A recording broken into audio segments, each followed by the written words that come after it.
chances are a lot of this loneliness, I think, stems from the fact of like, if you don't have the right peer group or support system around you.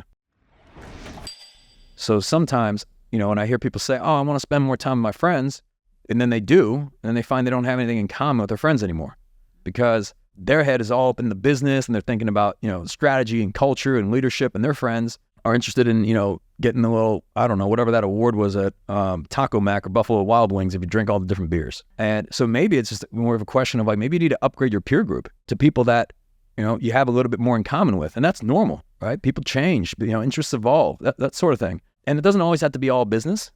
Sometimes just the fact that somebody is another entrepreneur and they run a law firm, maybe you guys, you'll run a triathlon together at an Ironman, or maybe you care about racing, right? Like cars. Maybe you love F1. There's a bunch of people I text with. We'll watch the F1 races.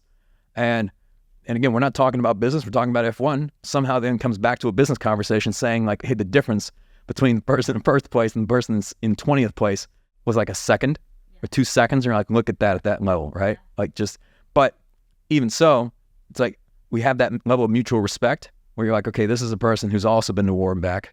So, we just have more things in common. So that's what I would encourage you to do. Perhaps consider like just leveling up your peer group to surround yourself with advocates and people who want to see you win and people who want to see you succeed. And similarly, you want to see them win and them succeed. And then you're not going to feel so lonely. And if it really is important to you to like one of these extroverted people that just thrives off of being around other human beings, and then schedule the dinner or schedule the lunch, dedicate the time. You're not doing open heart surgery. Like you can absolutely make time for a dinner once a month. You could probably do it even more frequently than that.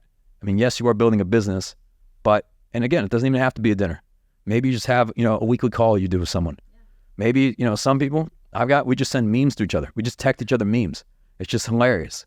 Okay. Sometimes we're not even sending words. We're just sending funny pictures or videos. Okay. So sometimes you just got to do that. I remember one time, so I had dinner scheduled with with another entrepreneur running a great business. It was like a $400 million business.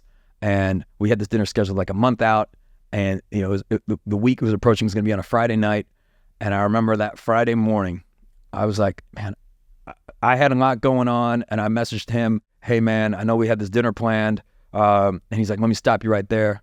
I got all sorts of stuff going on right now. You want to just reschedule it? Yeah. And I'm like, yeah, man.